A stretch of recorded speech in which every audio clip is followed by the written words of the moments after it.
J'ai un message de Fabien Paquet qui me dit qu'il a des problèmes avec son ordinateur, mais qu'il est en train de se connecter doucement. Mais que c'est pas la peine de l'attendre pour le début du coup. Merci Ondine.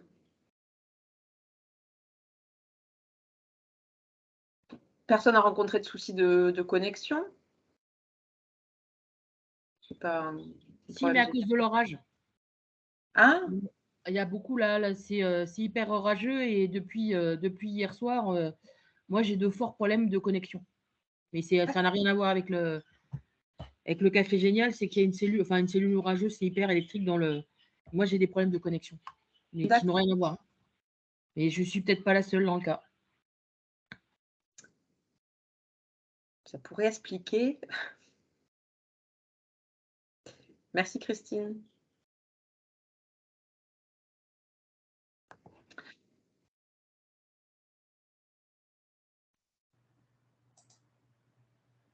Bonjour Fabien. Bonjour. Tu nous entends correctement? Excusez-moi pour le retard. Non, mais c'est pas pire. Gros souci d'ordinateur qui est extrêmement lent.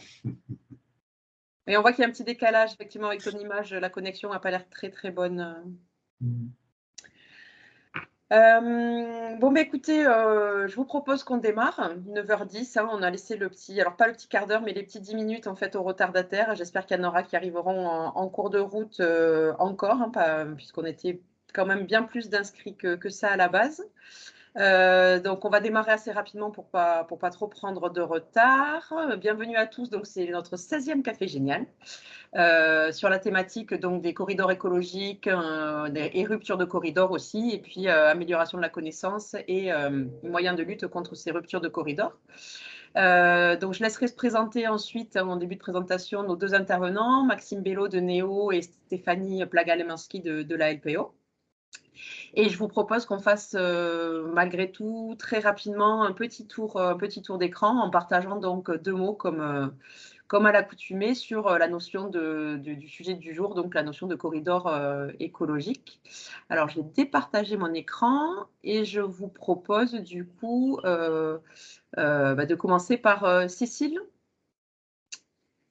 Bonjour à tous, donc Cécile, chargée de mission Natura 2000 Occitanie et zone humide au SMEAG, voilà, depuis un peu plus d'1 an. Et 2 mots du coup sur la notion de corridor que t'inspire un petit peu, quoi te font penser cette notion-là? C'est pour faire notre petit nuage de mots habituel. Corridor écologique pour moi, c'est vraiment un lien, une trame en fait, une continuité plutôt je dirais, entre habitat et la faune en fait, donc qui est, pour moi ça me fait aussi penser à la trame verte en fait, donc quelque chose de linéaire et cette continuité écologique que je mettrai en avant, oui. Ça marche, merci Cécile. Merci. Guillaume? Alors bonjour, donc Guillaume, moi je suis donc au PNR de la Narbonnaise. Je suis gestionnaire de terrain du Conservatoire du Littoral. Du coup, là, on est en pleine révision de charte de notre côté, donc on est en plein dans les corridors, tram vert, tram bleu, tram noir, on est en plein dedans là, pour toutes ces différentes espèces qu'on a sur notre territoire, avec leurs différents milieux, toutes les ruptures qu'on peut avoir sur notre territoire, entre l'autoroute, la future LGV, les différents villages, les routes, enfin voilà, donc on est en plein dedans nous en ce moment, et c'est un sujet qui nous intéresse et qui est hyper important. Voilà. D'accord. Et 2 mots du coup sur les corridors? Oui. Ce sont des espaces essentiels entre les différentes zones de vie de différentes espèces. Ça va être la zone de reproduction, la zone de nourrissage, la zone pour grandir. Enfin, voilà, ce sont des espaces vraiment essentiels dans le cycle de vie de plein d'espèces et qui malheureusement sont de plus en plus dégradés, voire coupés. Tu nous as explosé le nombre de mots là. Ah, Mais merci, ça t'a inspiré, je vois. On était chez vous, du coup, sur le parc de la Narbonnaise jeudi dernier, sur le domaine du Grand Castelou avec Cataline et Laurent. Tu devais ok. le, si tu le savais. Merci Guillaume, du coup. Marine?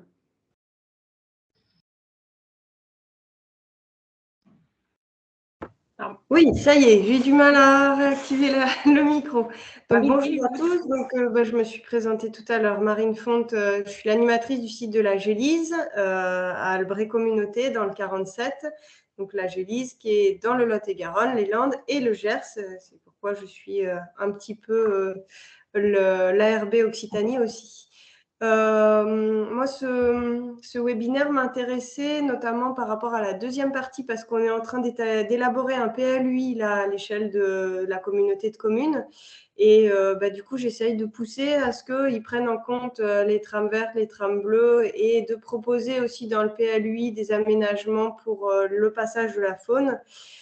Et en 2 mots, les corridors, ce que ça m'inspire, moi j'imagine des couloirs pour relier les pièces d'une maison entre elles. Voilà, donc mon premier mot c'est couloir et puis après, indispensable à la biodiversité pour la vie de la faune. Voilà. Et donc, je vous ai présenté Hugo et j'ai un autre stagiaire qui s'est rajouté, Lucas, qui est en stage chez nous pour 2 semaines. Là. Voilà. Alors, on ne les voit pas trop du coup, hein. Ils sont sur les côtés. Mais... Voilà. Si vous voulez nous partager 2 mots aussi, je ne sais pas si ça vous inspire. Ils se battent pas pour parler. Hein. Non, d'accord, ok, ça marche. Merci à vous. Fabien?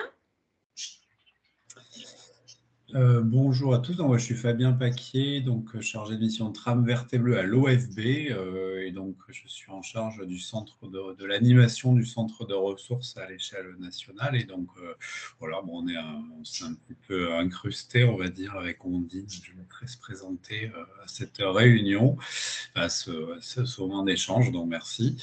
Voilà, que dire. Enfin, oui, je peux dire très rapidement, mais bon, peut-être qu'on aura l'occasion plus tard d'en parler, que nous organisons des journées d'échange technique en novembre sur le sujet des passages à faune. Donc, ça aura lieu à Paris, puisque notre centre de ressources est national. Et du coup, comme 2 mots, je dirais, ça, je ferai la pub pour ce dispositif animé par l'OFB, qui est donc centre de ressources sur la trame verte et bleue, en l'occurrence. Voilà, dans mes mots, c'est centre de ressources. Voilà.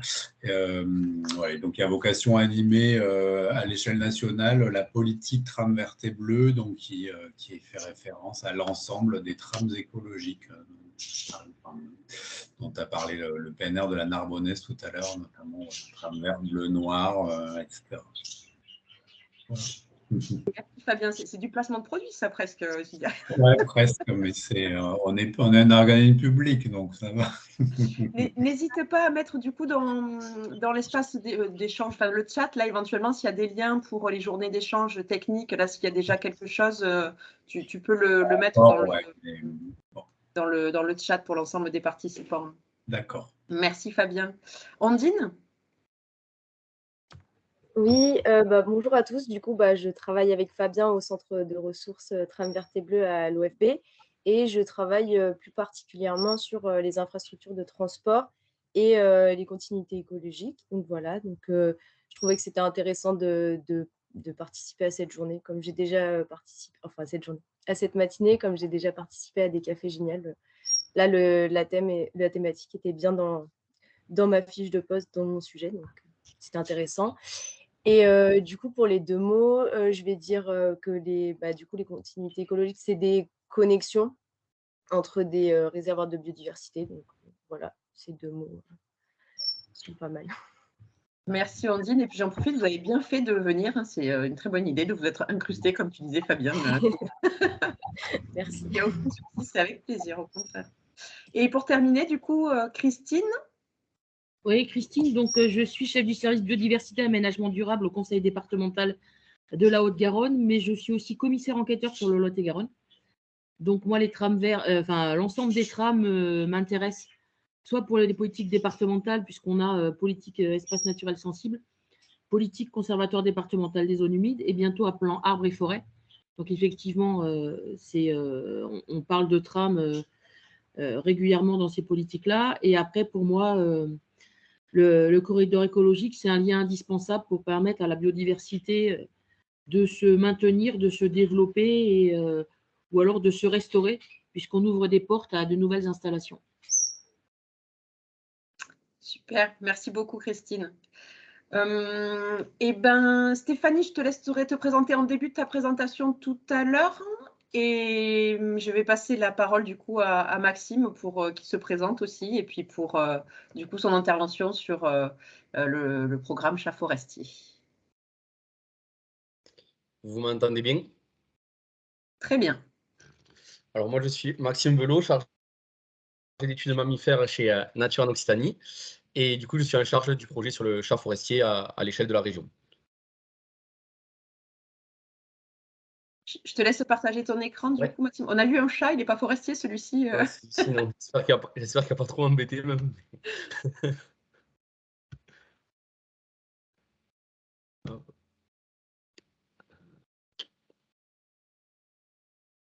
Alors, est-ce que tout le monde y voit bien? Pour moi, c'est nickel. Pour les autres aussi? Impeccable. Parfait. Très bien. Super. Oui, c'est bon. Ok. Bon, du coup, alors je vais vous présenter un projet sur le chat forestier qui est mené depuis juillet 2020 par l'association Nature en Occitanie.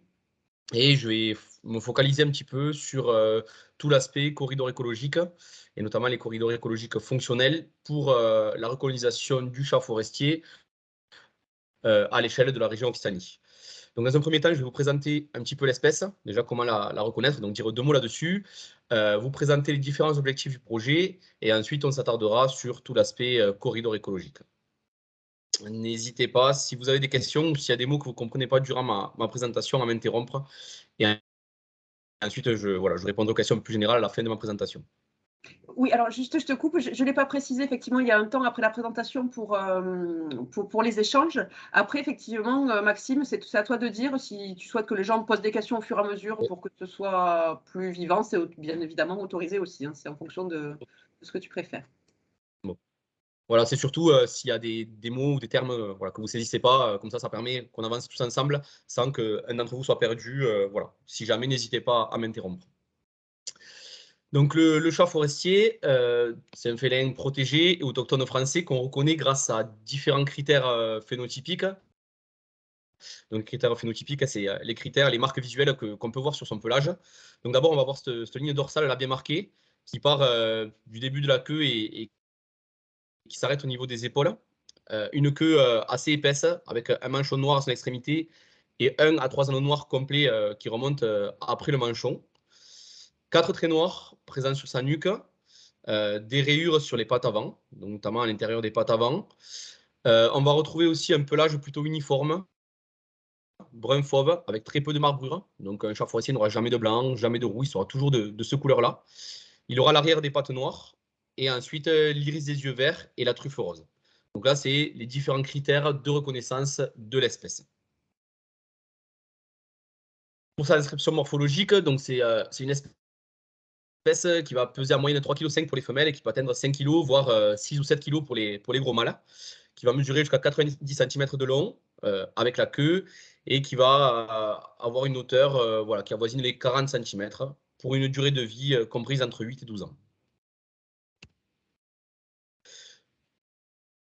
Donc, le chat forestier est aujourd'hui une espèce protégée depuis 1981 et a été par le passé assez chassé, notamment pour sa fourrure et pour la concurrence qu'il y avait avec l'homme, enfin ce qu'on supposait du moins.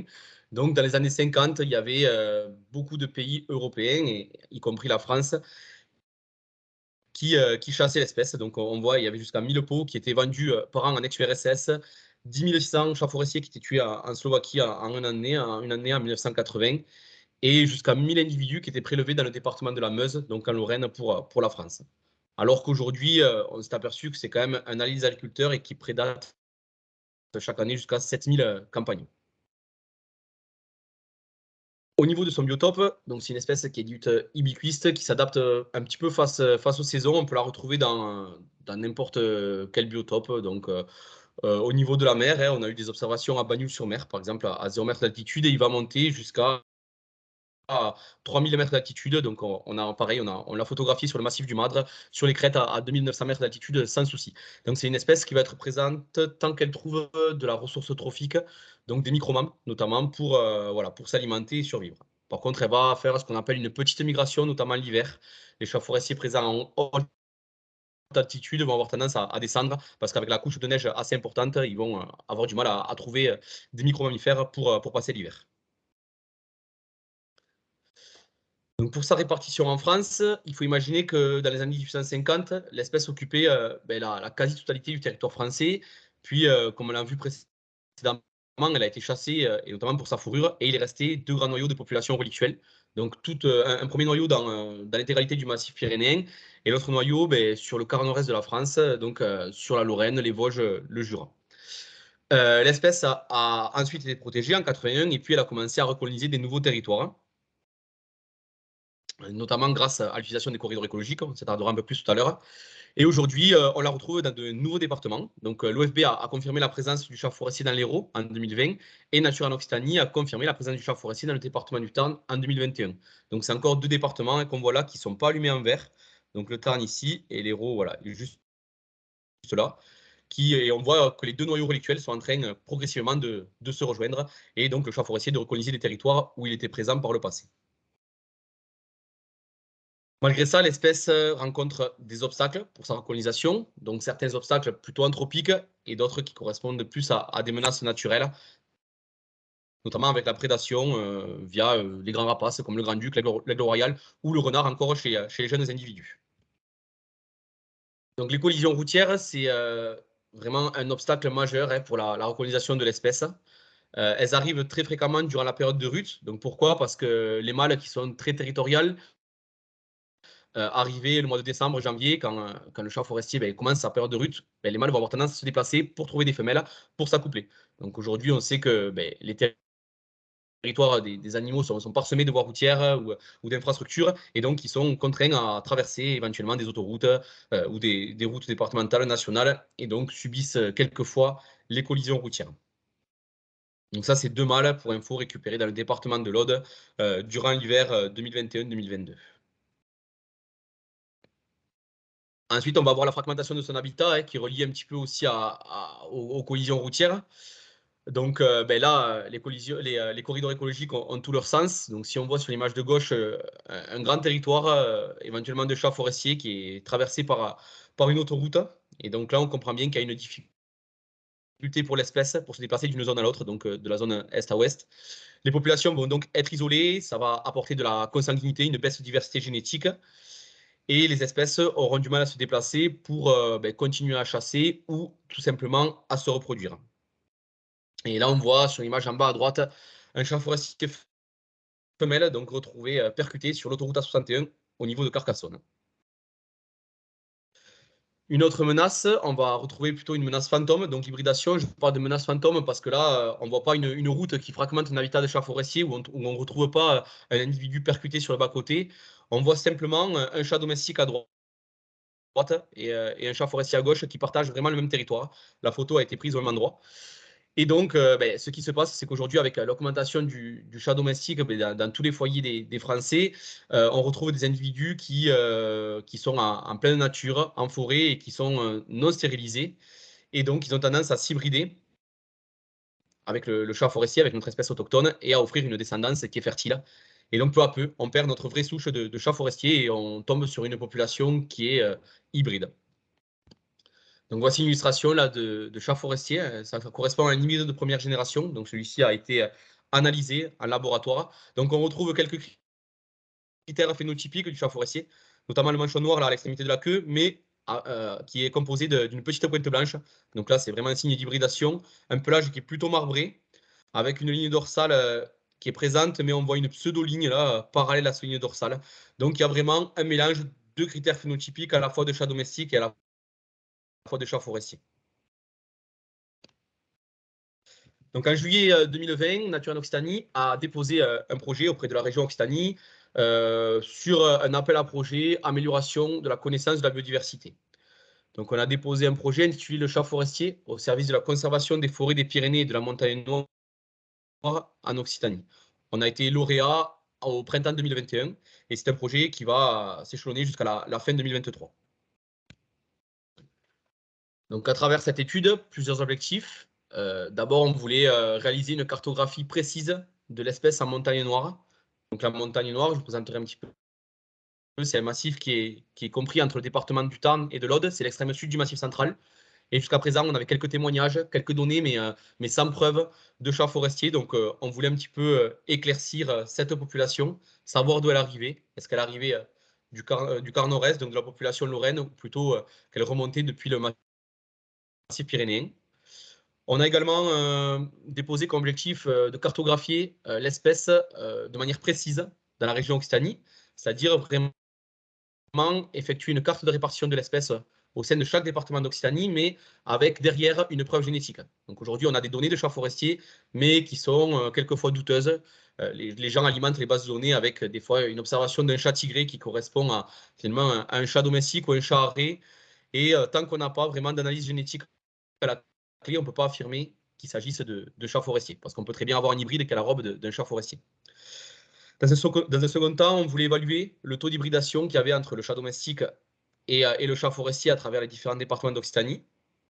Du coup, comme j'ai pu le dire, comparer génétiquement la population de montagne noire avec celle des deux autres noyaux relictuels. Et bien sûr, rechercher et mettre en avant des potentiels corridors écologiques à travers, certes, toute l'Occitanie, mais surtout à travers la montagne noire et le massif pyrénéen. Donc, c'est sur cet objectif-là qu'on va s'attarder aujourd'hui.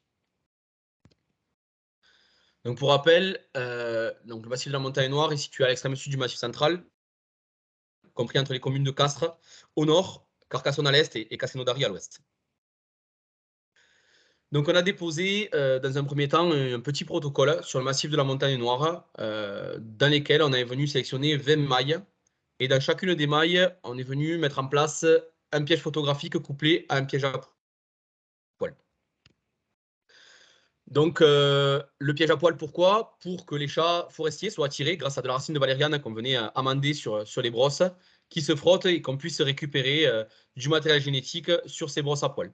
Les pièges photos disposés en face du piège à poil nous permettaient de s'assurer que c'était bien un chat forestier, du moins phénotypé forestier, qui s'était frotté à nos brosses. Donc, pourquoi avoir fait cette étude en montagne noire et pourquoi elle a un lien avec les corridors écologiques? Parce qu'avant de se mettre à étudier des corridors écologiques entre les Pyrénées et la montagne noire, on voulait s'assurer que la population de montagne noire était bien issue de souches pyrénéennes. Donc, le protocole a super bien marché. On a récupéré 70 échantillons de poils qui sont partis au laboratoire de l'Université de Liège pour analyse. Suite à cet envoi qui a eu lieu en hiver 2021, on a du coup prouvé une population de chats forestiers purs dans le département du Tarn et sur le massif de la Montagne Noire. Donc c'est un nouveau département français où la présence de l'espèce est prouvée. Population pure, mais avec de nombreux hybrides, c'est-à-dire que sur les 70 échantillons envoyés, on a eu 30% de chats forestiers qui sont ressortis de souches pures contre 70% d'hybrides. Donc c'est une population très hybridée. D'après le laboratoire, c'est la population même la connue en France qui est la plus hybridée à ce jour. Donc, ce qui n'a rien d'étonnant avec la montagne noire, qui est un massif assez anthropisé, avec différents hameaux ou bourgs isolés sur le massif forestier. La réponse qui va nous intéresser aujourd'hui, c'est que le laboratoire nous a aussi dévoilé que la population de montagne noire appartenait majoritairement à la lignée pyrénéenne. Donc, on a une connexion entre le massif pyrénéen, entre la population pyrénéenne et du coup cette population présente à montagne noire. Et donc, nous, à travers cette étude, on a voulu savoir comment se faisait cet échange, par où les chats forestiers passaient pour effectuer ce brassage génétique et donc recoloniser des territoires forestiers comme la montagne noire. Donc là, vous avez un individu chat forestier femelle, photographié à montagne noire, qui est ressorti pur à la génétique, donc avec la tête assez fine et un corps assez lancé, qui correspond vraiment à une femelle. Et pour le coup, ici, vous avez un mâle, donc déjà plus massif, un peu plus costaud, avec une tête plus ronde, qui correspond à un chat forestier qui est ressorti pur aussi à la génétique, et donc lui est un mâle. On retrouve là sur les deux individus les caractères phénotypiques bien marqués. Donc, pour un petit peu élucider toutes ces suppositions, on a voulu étudier des corridors écologiques entre les Pyrénées audoises et la montagne noire. Donc, pourquoi avoir choisi les Pyrénées audoises? Parce que la montagne noire et les Pyrénées audoises, c'est là où il y a le moins de distance, en fait, tout simplement, entre l'extrême sud du Massif central et la partie pyrénéenne, et notamment au niveau du département de l'Aude.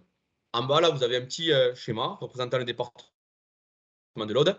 Sur la partie 2, vous avez la montagne noire, et sur la partie 7, donc le pays de Sceaux, correspondant voilà, aux Pyrénées audoises.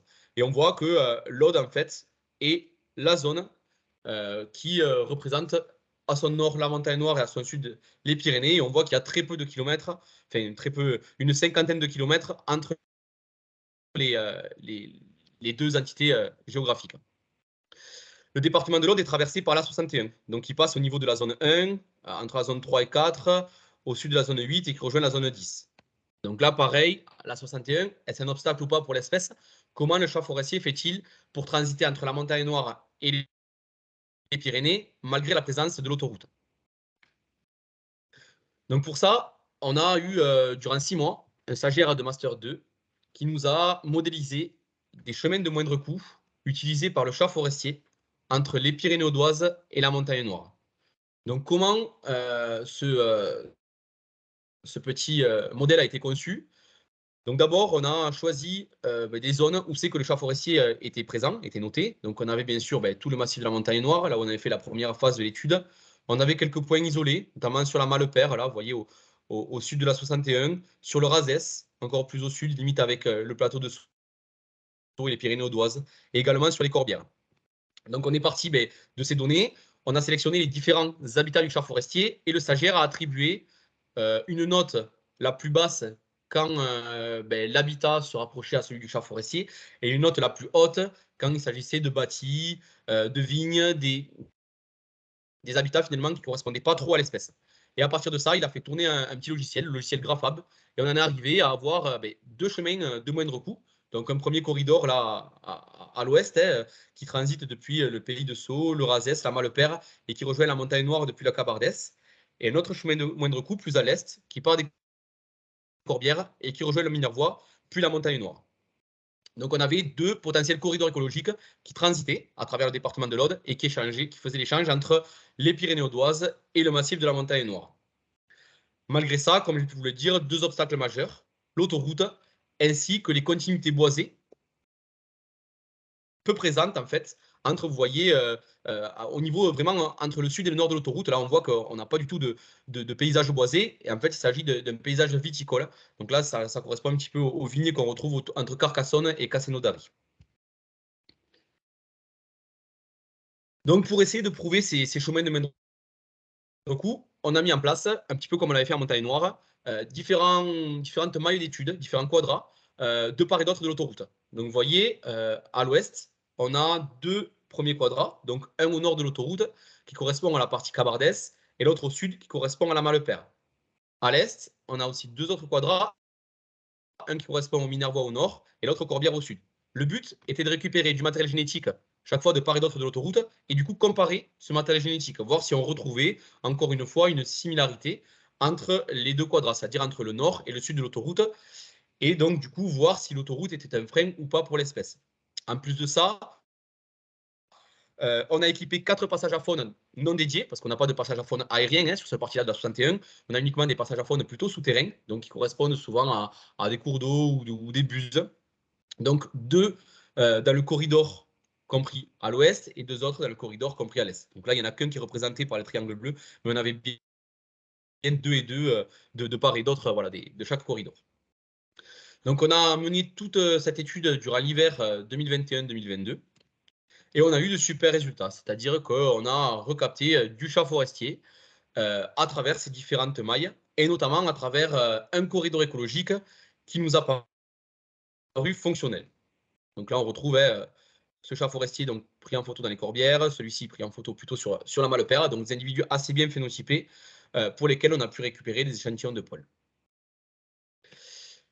Malheureusement, les passages à faune de l'A61 ne nous ont pas permis de détecter des chats forestiers. Donc, je vous expliquerai un petit peu pourquoi et pourquoi on suppose que les passages à faune non dédiés ne sont pas fonctionnels pour l'espèce.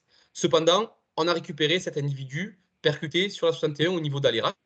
Donc Alérac, si je vous montre cette petite carte, c'est vraiment compris sur notre corridor qui est situé à l'ouest. Donc là, on voit la petite étoile qui correspond au chat forestier retrouvé percuté par un patrouilleur autoroutier. Et on retrouve des petits ronds, donc allumés en vert, qui correspondent aux endroits où on a capté du chat forestier. Donc là, si on prend le corridor écologique de l'ouest, on retrouve au nord un endroit où on a capté du chat forestier, au sud, idem, ainsi qu'un chat forestier retrouvé percuté sur l'autoroute. Donc, ce qui montre bien qu'il y a des tentatives de passage de chats forestiers, donc il y en a qui doivent y parvenir, entre sud et nord de l'autoroute. Cela, maintenant, donc tous les échantillons sont partis en analyse génétique au laboratoire de l'Université de Liège et on espère retrouver une génétique similaire entre la partie sud et la partie nord de l'autoroute, et ainsi que sur le chat retrouvé percuté. Malheureusement, le corridor qui, lui, est plus à l'est, ne nous a pas permis d'avancer ce qu'on a pu avancer sur ce premier corridor, parce que sur la partie similaire voie, on n'a capté aucun individu. Par contre, sur les corbières, on en a capté vraiment partout. Donc, on pense en fait que les chats forestiers présents dans les corbières rejoignent tout simplement le corridor écologique plus à l'ouest. Là, c'est très simple, il y a pas mal de corridors écologiques entre les deux carrés, et ensuite, passent au-delà de l'autoroute et rejoignent la montagne noire.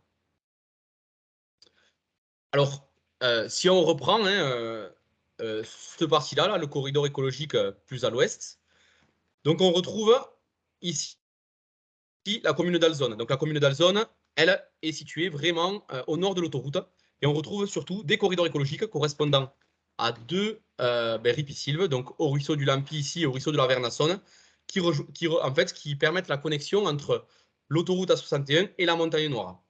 Cependant, si je reviens sur la carte précédente, entre l'autoroute et la partie plutôt sud, là, le massif de la Malepère, on va retrouver plutôt un biotope comme celui-ci. Et donc, pas mal de plaines viticoles. Donc, ça pourrait expliquer pourquoi les chats forestiers ne trouvent pas, en fait, les passages à faune non dédiés, parce qu'ici, ils ne sont pas guidés vers l'A61. Et donc, à cause de ces nombreuses parcelles viticoles, ils arrivent face à l'A61 et ne sont pas forcément guidés vers les passages à faune qui leur permettraient de, on va dire, traverser l'autoroute sans subir ces collisions routières. Donc là, actuellement, on est en train de travailler avec le SMAR. On leur a évoqué un petit peu ces éventuels projets, parce qu'ils sont sur un projet de replantation de haies qui s'appelle Fresque Haies, pour qui, pourquoi pas, dans le futur, ils orientent leur plantation pour faciliter le passage du chat forestier et donc améliorer encore la fonctionnalité de ce corridor écologique. Donc, si on retrouve un petit peu, là, c'est une extraction de notre base de données Nature en Occitanie avec toutes les données de chats forestiers à travers la région. Et donc là, on retrouve un petit peu ce que je vous expliquais, avec la population pyrénéenne au sud, la population montagne noire au nord, et donc du coup, des corridors écologiques qui sont en train de se dessiner à travers le département de l'Aude. Avant de conclure, je vais vous présenter un dernier petit exemple qu'on mène en ce moment même à l'échelle des Hautes-Pyrénées. Donc, les Hautes-Pyrénées, c'est le département du coup qui est ici. On voit qu'il y a pas mal de données tout au sud des Hautes-Pyrénées, notamment sur la partie montagne, pas mal de données de chats forestiers, avec toujours pareil la 64 qui partage le sud et le nord du département. On voit ici un lambeau forestier, donc un corridor écologique qui part du sud et qui s'étend jusqu'au nord du département. Et on a voulu savoir un petit peu ce qui se passait à ce niveau-là. Est-ce que la 64 était un frein ou pas pour l'espèce? Donc, la même chose, nous avons mis en place un protocole d'étude au nord des Hautes-Pyrénées, au-delà de la 64, et y compris, on a équipé des passages à faune, toujours non dédiés, de l'autoroute A64. Donc, on retrouve un petit peu les exemples. Donc, on a nos 3 passages à faune équipés ici, et nos différents dispositifs mis en place plus au nord. Sachant qu'au sud, on avait déjà de la génétique de chats forestiers. Donc, on avait juste à prouver que les chats forestiers traversaient la 64 et étaient retrouvés au nord du département. Et là, bingo, ça a bien fonctionné. On a retrouvé du chat forestier à 2 reprises sous les passages à faune de la 64. Bon, ce qui paraît logique, parce qu'on retrouve en fait ici des continuités boisées qui arrivent jusqu'aux portes de l'autoroute. Donc, on a cette fois-ci les chats forestiers qui sont guidés vers les passages à faune de la 64 et qui leur permettent de faire un échange entre le nord et le sud du département des Hautes-Pyrénées. Voilà où on en est actuellement au niveau de la cartographie de l'espèce pour l'année 2022. Et donc là, on va continuer à travailler sur l'espèce jusqu'à la fin de l'année 2023 et notamment maintenant s'intéresser à des zones de piémont la partie Volvestre, en limite Haute-Garonne, Ariège, et toute la partie Mire-Pessien, aussi en Ariège. Et on va s'orienter jusqu'au sud du Gers, nord Haute-Pyrénées, voire jusqu'où remontent les chats forestiers. Est-ce qu'ils rejoignent l'Astarac, le Magnoac, et est-ce que l'espèce est présente tout simplement dans le département du Gers? Donc, ce qu'il faut retenir à ce stade de l'étude, c'est qu'on a une espèce sauvage et protégée qui est en phase de recolonisation, qui utilise notamment beaucoup les corridors écologiques pour se déplacer, pour coloniser les territoires où elle était présente par le passé. Cette espèce profite de la déprise agricole. Donc aujourd'hui, on a quand même un milieu forestier qui est assez présent en France et qui remplace, on va dire, les estives qui sont peu à peu abandonnées. L'espèce a été donc trouvée par Nature en Occitanie dans le département du Tarn en 2021. On a une population qui est présente au nord de la 64, dans le département des Hautes-Pyrénées, ce qui prouve que l'autoroute A64 ne représente pas forcément un frein pour l'espèce. Et on est en train peu à peu de prouver que la 61, pareil, ne représente pas un frein pour l'espèce, mais agit quand même avec plus de difficultés pour le chat forestier et pour son déplacement, parce qu'on a des corridors écologiques peu marqués qui permettent à l'espèce de trouver les passages à faune non dédiés et donc rejoindre la montagne noire.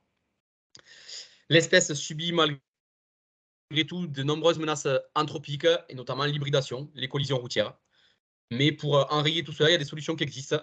Et du coup, l'importance des corridors écologiques, l'aménagement de haies, de linéaires forestiers, l'aménagement de passages à faune et bien sûr, la stérilisation des chats domestiques. Donc j'insiste sur le dernier point parce que vraiment, aujourd'hui, les chats domestiques sont la menace principale pour le chat forestier au niveau du territoire national. Voilà, je vous remercie pour votre attention. Merci Maxime pour cette super présentation, c'était super intéressant. Alors moi j'ai des questions, mais je vais d'abord laisser la parole aux participants. Est-ce que vous avez des... Alors Christine? Christine? Oui, pardon. Oui, Maxime, merci pour la présentation. Moi, j'ai quelques questions parce qu'en fait, je me rends compte qu'incessamment sous peu, la Haute-Garonne va être concernée par une étude, si j'ai bien compris, dans le Volvestre, etc. Oui. Donc moi, j'ai une question déjà, c'est comme on a des typologies de haies qui sont différentes en fonction des espèces qui vont utiliser ce corridor écologique, est-ce qu'il existe déjà un cahier des charges, une spécificité pour les haies qui seraient à planter? Alors, ce qu'on s'est aperçu au fur et à mesure de l'étude, c'est que le chat forestier va avoir besoin d'un couvert qui va quand même être assez dense. Donc, c'est-à-dire, il faut qu'une haie ait au moins une maturité de 5 ans pour qu'elle soit utilisée par l'espèce. En plus de ça, le chat forestier va avoir tendance à délaisser un petit peu tout ce qui est plantation de résineux purs. Bon, pour les haies, on n'est pas trop dans ce concept-là, mais voilà, le chat forestier a besoin de feuillus et potentiellement d'arbres à graines hein, pour qu'en fait, il y ait du micro-mammifère et donc de la ressource alimentaire pour lui. Ce qui est surtout important au niveau de la typologie de haie, ça va être la densité et la largeur de la haie. Le chat forestier va avoir besoin d'une haie assez large, donc il va faire minimum 5 mètres de large et qui va être assez dense avec un couvert arbustif et un couvert arboré.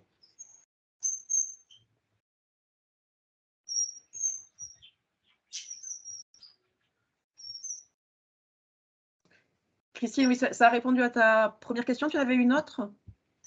Oui, c'est avec plaisir qu'on prendra contact dans le cadre du plan Arbre et Forêt parce qu'on va devoir, avec plaisir, hein, quand je dis devoir, le mot n'est pas travailler ensemble, puisqu'en fait, on a déjà un certain nombre d'espaces naturels sensibles du département qui ont positionné sur des forêts, donc pyrénéennes ou du Piémont, ce qui fait qu'on va, je pense, avoir plaisir de travailler ensemble. Voilà.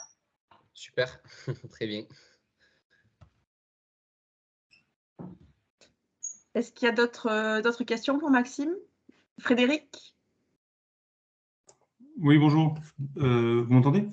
Oui, très bien. On ne te voit pas, mais on t'entend. Attends, je vais essayer de mettre la vidéo, mais je pense que vous allez m'avoir saccadé dans ces cas-là. Et je vais quand même me présenter parce que je suis arrivé en retard, désolé. Bonjour.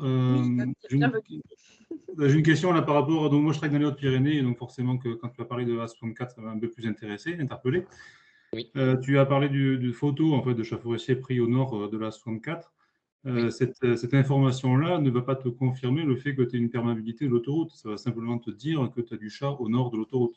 Pour autant, il faudrait des analyses génétiques pour prouver qu'on est plutôt à des distances proches. Donc, ma question, c'est de savoir si, quand tu affirmes que l'autoroute est perméable à cette espèce, est-ce que c'est par la photo ou par d'autres infos? Voilà. Alors, oui, mais je pense que tu es arrivé un petit peu en retard, du coup, c'est ce qui explique un petit peu ta question. Je pense, ce que j'ai dit au début, c'est que tout ce qu'on affirme et tout ce qu'on avance, derrière, il y a de la génétique.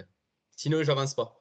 En fait, ce qu'on a fait et ce qu'on fait partout, c'est que comme un piège photo, automatiquement en face, il y a une brosse à poils avec analyse génétique à la clé. C'est super important de travailler à la génétique pour le chat forestier parce que c'est une espèce qu'on peut confondre complètement avec des chats hybrides, avec des chats domestiques tigrés, des chats arrêts, des fois avec une observation furtive. Donc nous, tout ce qu'on avance là, c'est de la génétique. Pour le moment, je dis que dans les Hautes-Pyrénées, dans le nord des Hautes-Pyrénées, sur les forêts communales de Moulédou, Tournaille, Pérobe, là où on a fait l'étude, on a du chat phénotypé forestier. Donc quand je dis phénotypé, c'est que derrière, pour l'instant, on n'a pas les résultats des analyses. Donc oui, j'ai dit que l'autoroute ne semblait pas être un frein pour l'espèce, pour l'échange de l'espèce. Ce qu'on va faire maintenant, c'est qu'on a des échantillons en provenance du sud des Hautes-Pyrénées et des échantillons en provenance de ces forêts communales-là. Donc les échantillons vont être comparés entre eux et on va chercher les similitudes qu'il va y avoir entre les deux génétiques. Et c'est à partir de là qu'on pourra vraiment affirmer que l'autoroute n'est pas un frein pour l'espèce. Parfait, ok. Merci. Avec plaisir. C'était effectivement une de mes questions parce que ça m'étonnait ce terme de ne représente pas un frein parce qu'on se dit qu'une autoroute, logiquement, quand même, ça doit taper beaucoup, quoi. Enfin, donc, quand tu dis que c'est pas un frein, c'est que ça passe, mais malgré tout, il y a quand même beaucoup de dégâts, j'imagine. Elle n'est pas transparente, cette autoroute.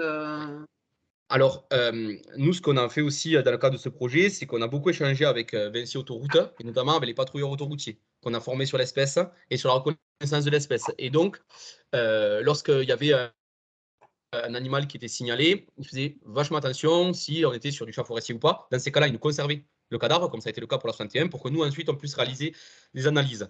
Et là, depuis 2020, sur la 64, on n'a eu aucun chat forestier de récupérer. Donc, bien sûr, ils peuvent être passés à côté. Il suffit qu'un chat forestier soit tué sur la voie routière, 3 voitures qui passent dessus, il n'y a plus rien. Mais ce qu'on s'est aperçu, c'est qu'il y a quand même pas mal de continuités boisées qui viennent jusqu'aux portes des passages à faune non dédiés. Et les pièges photos nous ont permis de voir que le chat forestier est quand même passé dans ces passages et que l'autoroute, oui, c'est sûr que ça représente un frein, hein, ça faciliterait les choses si elle n'était pas là et les espèces pourraient éventuellement beaucoup plus échanger. Mais le chat forestier a quand même trouvé la faille et arrive à échanger entre le nord et le sud du département grâce à ces passages à faune non dédiés. Ce qui n'est peut-être pas le cas pour la 61, bien qu'on retrouve une génétique similaire entre la montagne noire et les Pyrénées, donc il doit y avoir certainement des échanges. Mais on a retrouvé un individu tapé sur l'autoroute, aucun individu capté sous les passages à faune. En ce moment même, on a doublé nos pièges photos, on est passé de 4 à 8 pour la 61 pour essayer de capter l'individu sous les passages à faune non dédiés. Mais le souci, c'est que dans l'Aude, on n'a pas ces continuités boisées qui amènent les chats forestiers vers les passages à faune. On a une plaine viticole. Donc les chats forestiers arrivent un peu n'importe où, quand ils arrivent au niveau de l'autoroute. Et bien sûr, les grillages, pour eux, ne représentent rien. Hein. C'est sûr que les grillages sont plutôt utiles pour le sanglier ou le chevreuil ou les grands animaux. Mais le chat forestier, lui, va avoir tendance à grimper ou passer à travers les mailles et donc être amené à fréquenter les voies de l'autoroute. Ok. Donc j'ai la parole, je finis juste pour un truc, et après j'arrête. C'est juste pour te dire que dans les Hautes-Pyrénées, du coup, on avait mené un travail sur les continuités forestières à partir aussi d'outils génétiques.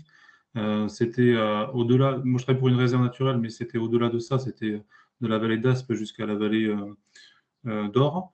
Donc ça prenait 2 départements, du coup, 64 et 65, et c'était tout le travail se situait au sud de l'autoroute. Et les outils, les prélèvements génétiques, la matière qu'on avait, c'était sur des espèces, pas virtuelles, des vraies espèces de prélèvement de terrain, mais c'était sur la martre et sur le chevreuil. Voilà. Le travail a duré 3 ans et ça s'appelle le programme Adapter. Et Adapter était notamment, a fait notamment sur la partie forestière. Voilà. Et à l'occasion, je peux vous envoyer le rapport. Je ne sais pas comment le mettre là, mais voilà, c'est pour info. Quoi. Voilà. Ok, super. Bon, je jetterai un œil alors. Ouais, très bien, merci. Juste rapidement, Fred, du coup, tu peux mettre des documents dans la conversation, si tu as des liens, ce genre de choses, n'hésitez pas tous d'ailleurs à mettre des ressources sur le sujet si vous en avez dans la conversation, dans le chat. Alors, il y avait une question de Stéphanie d'abord, ou une intervention, et ensuite Fabien. Oui, merci Julie. J'avais juste une question, Maxime, c'était par rapport à la donnée à la carte que tu montres de Sud-Occitanie. Avec toutes les données, c'est les données du coup qui sont de 74 jusqu'à 2022. Et du coup, quelle est la part des données historiques par rapport aux données actuelles, on va dire, et comment est-ce que comment vous arrivez à savoir si, par exemple, la donnée de 74, est-ce qu'effectivement la maille est encore exploitée par le chat forestier, ou est-ce que c'était l'historique, mais concrètement, aujourd'hui, il y a suffisamment d'infrastructures et de hameaux pour qu'il n'y ait plus rien? Ouais, alors c'est vrai que j'aurais pu montrer l'évolution. En fait, avec le curseur, on arrive à bouger, à sélectionner chaque fois en fait, les mailles par année, ou j'arrive à modifier un petit peu les cartes. Beaucoup de données de 74 sont issues des Pyrénées, du noyau vraiment principal. Et il faut, là, en voyant la carte, si on y revient dessus, je ne sais pas si ça va marcher. Ça marche pas. Je sais pas. Du coup, si on revient sur la carte, on a vu qu'il y avait pas mal de données dans les Pyrénées, et notamment sur la Montagne Noire et au niveau du département de l'Aude. Il faut imaginer que toutes les nouvelles données aujourd'hui sont, donc depuis 2020, sont celles de Montagne Noire et du département de l'Aude. Donc c'est vraiment là où on a mis l'accent sur le travail, ainsi que au nord des Hautes-Pyrénées. Après, toutes les autres données sont des données anciennes, et donc des données comprises entre 74 et 2020. Je ne sais pas si c'était exactement ça ta question. Et après, au niveau peut-être de la fiabilité des données de 74, on a eu en premier temps tout un travail de bibliographie, de validation des données aussi. Et donc là, les données qu'il y a, c'est des données qui sont, on va dire, probables.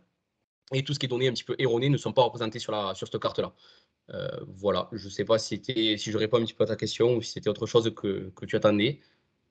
Non, tu as répondu quand tu expliquais la part historique et actuelle. Non, c'est nickel, merci. Avec plaisir. Fabien? Oui, déjà, je voulais remercier Maxime pour cette présentation. C'était hyper intéressant, je trouve ça très riche, et voilà, donc, je trouve ça chouette parce qu'il y a aussi des solutions qui sont présentées, notamment sur cette perspective d'aménagement de haies. Donc, je voulais savoir s'il y a une sorte d'animation qui va être mise en place pour veiller à ce que ces soit vraiment installé, parce que ça n'a pas l'air d'être prévu pour tout de suite. Donc, ça, c'est une première question déjà. Est-ce que vous, votre projet vous permet de poursuivre votre démarche et d'animer ça auprès de la structure? Enfin, je ne sais plus qui c'était, une association, je ne sais plus qui était susceptible de planter les haies. C'est une première question. Après, il y en aurait d'autres comme ça. Ok. Bon, du coup, en fait, le programme qu'on a déposé, c'est talonné surtout sur de l'amélioration de connaissances. Donc, on a travaillé à travers, on va dire, la quasi-totalité des territoires de l'Occitanie. On s'était réparti un petit peu le travail avec l'OFB, qui est partenaire de l'étude. L'OFB, eux, se sont concentrés sur le département de l'Aveyron. Et là, maintenant, on va faire la Lozère et le Lot. Et nous, on couvrait toute la partie plutôt sud-Occitanie, avec le Gers, Haute-Pyrénées, Haute-Garonne, Tarn, Aude, Pyrénées-Orientales, Ariège. Donc vraiment le grand sud d'Occitanie, et eux plutôt les trois départements au nord. Une fois que tout ce travail d'amélioration de connaissances sera terminé, dès qu'on aura nos réponses un petit peu à tout ça, on va proposer des perspectives. Donc là, actuellement, quand il n'y a pas de terrain pour le chat forestier, on fait de la sensibilisation auprès du grand public un petit peu pour faire connaître l'espèce, comment la protéger. On parle de l'hybridation, tout ça. Et on parle aussi de ces nouvelles, de ces améliorations qu'on pourrait mettre en place pour favoriser les échanges du chat forestier à travers ces habitats, et notamment améliorer un petit peu les corridors écologiques et les trames vertes utilisées par l'espèce. Par contre, après, on n'a pas, donc c'est que des perspectives, mais pour continuer à travailler dans ce sens et suivre éventuellement des haies qui seraient plantées par le SMAR et dans le cadre du programme Fresque, et à travers le département de l'Aude, et notamment vers l'autoroute A61, pour le moment, on n'a pas de financement pour effectuer un suivi sur ces haies-là. On a pas mal de perspectives, on a des propositions. On pourrait intervenir en tant que prestataire là-dessus. Donc pour l'instant, c'est en pourparlers, mais en tout cas, on pense continuer un petit peu le projet là, qui se terminera en 2023, notamment sur plus le volet gestion. Et comme tu l'as proposé, regarder si ce qu'on propose au niveau amélioration de tramverse, de continuité écologique fonctionne. Mais pour ça, il faudra qu'on récupère du financement supplémentaire ou qu'on intervienne en tant que prestataire pour des structures où il y a des PNR qui nous ont déjà proposé ça. Donc, on va voir. Comme ça sera une réflexion à apporter après 2023, 2024, pour la suite, quoi. Parce que oui, ce qui serait hyper intéressant, ça serait d'avoir donc des analyses génétiques avant-après, notamment l'installation des haies pour avoir vraiment une démonstration de l'effet génétique de la reconnexion des populations. Donc ça serait super. Et du coup, j'avais une petite demande de précision. Oui, il faut passer à l'autre sujet, peut-être, c'est ça, Julie? Oui, j'étais en train de me dire qu'il va falloir laisser du temps à Stéphanie aussi pour sa présentation. Fabien, une dernière question. Il y avait Marine qui avait une intervention et ensuite, je vous inviterai du coup à prendre peut-être contact directement pour approfondir un peu les échanges, pour qu'effectivement, on ait le temps d'échanger aussi sur les solutions que va nous présenter Stéphanie après pour lutter contre les ruptures de corridor. Mais allez-y. Alors très rapidement, oui, parce qu'il y a eu tellement d'infos dans cette présentation, donc il y a un point que je n'ai pas très bien saisi, tu faisais référence, il me semble, quand on voyait la photo d'un chat là, dans un passage souterrain, il me semble que tu as dit nous avons aménagé certains passages à faune. Du coup, est-ce que c'est aménagé avec des pièges photos? C'était ça que ça veut dire? Alors oui, il y a eu un travail pour que ce soit plus attractif, pour que le passage soit plus attractif.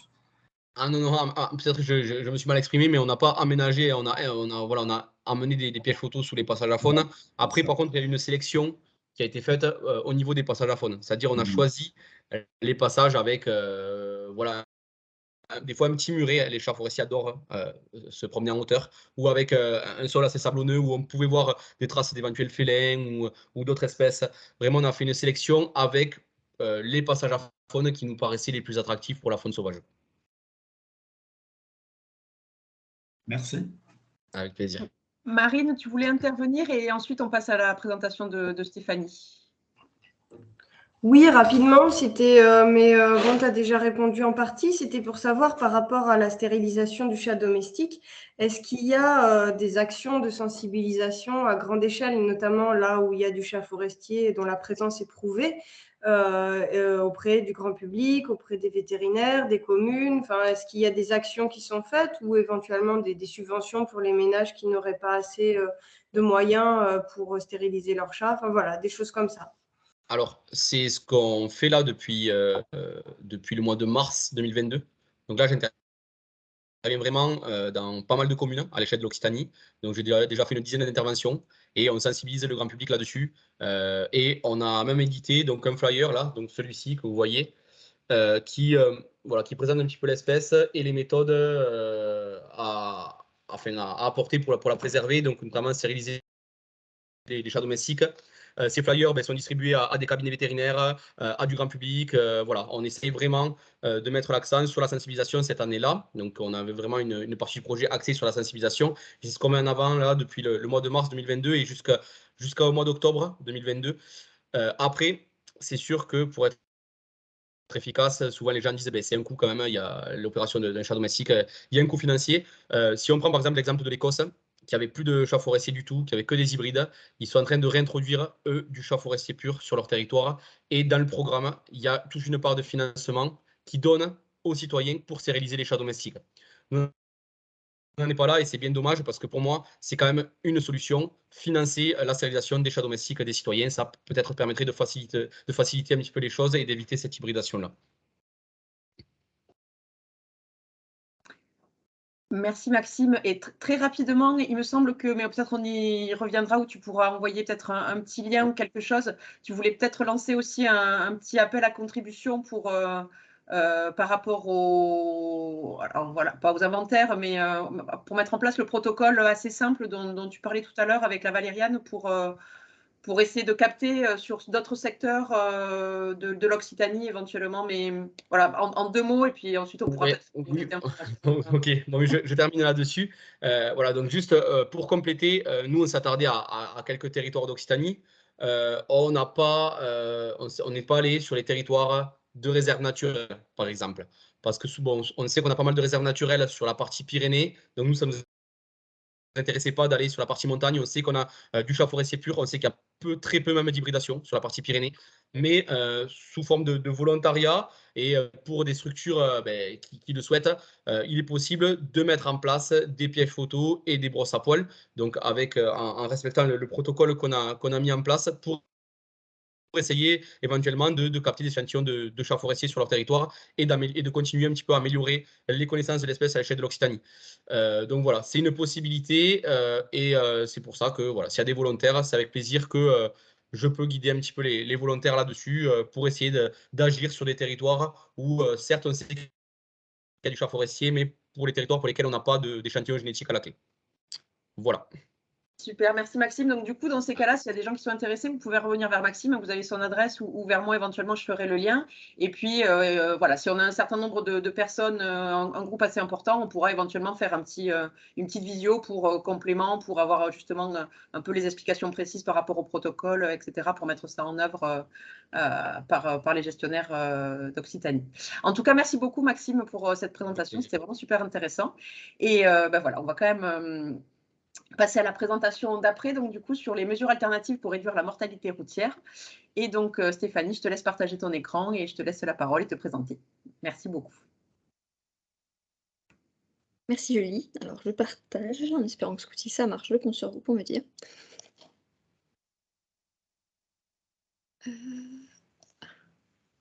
Et est-ce que c'est un grand écran? Oui, super. Ah cool. Premier coup. Premier coup, bien. C'est pour ça qu'on a révisé avant, c'est bien. Bon, alors du coup, bonjour à tous. Alors j'essaie de faire en format très très court du coup pour qu'on respecte le timing et qu'on ait un peu de temps d'échange. Alors oui, que je me présente du coup, donc Stéphanie Plaga-Lemanski, donc je suis directrice de la LPO Occitanie pour le Lot. Et donc là, la présentation, donc c'est Julie qui nous a invités initialement avec Anaïs et Hélène qui travaillent au Parc naturel régional des Causses du Quercy pour qu'on vous fasse cette présentation sur les mesures alternatives pour réduire la mortalité routière. Donc c'est un dossier sur lequel on travaille donc avec le parc depuis plus de 6 ans.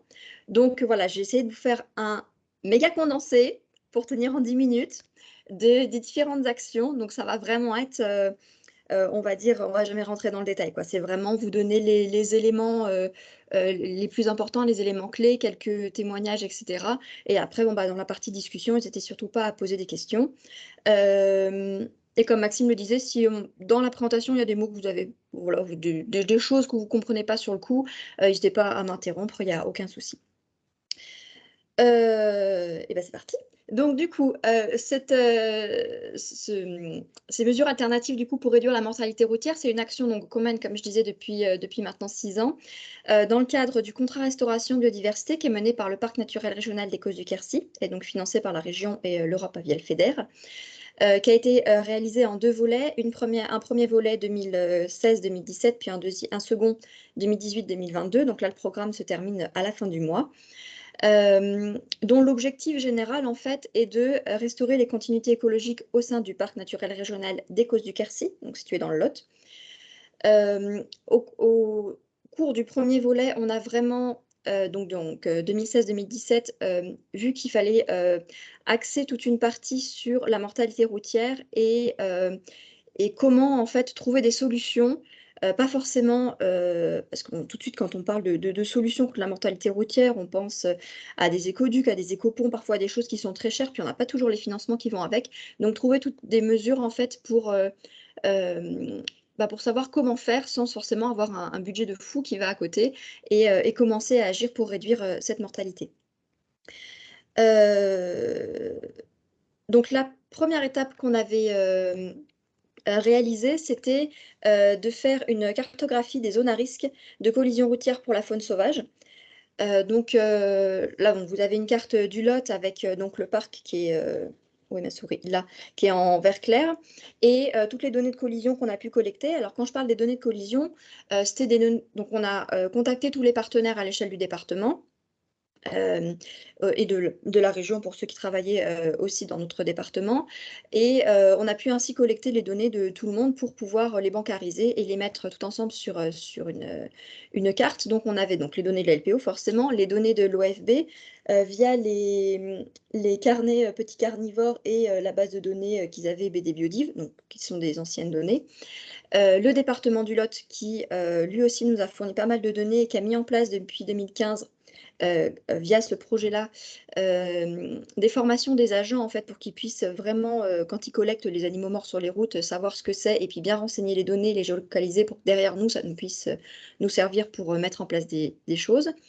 Les autoroutes l'autoroute, on n'en a qu'une qui traverse le Lot, qui fait le nord-sud comme ça, nous ont fourni toutes les données qu'ils avaient, mais qui n'étaient pas des données géolocalisées.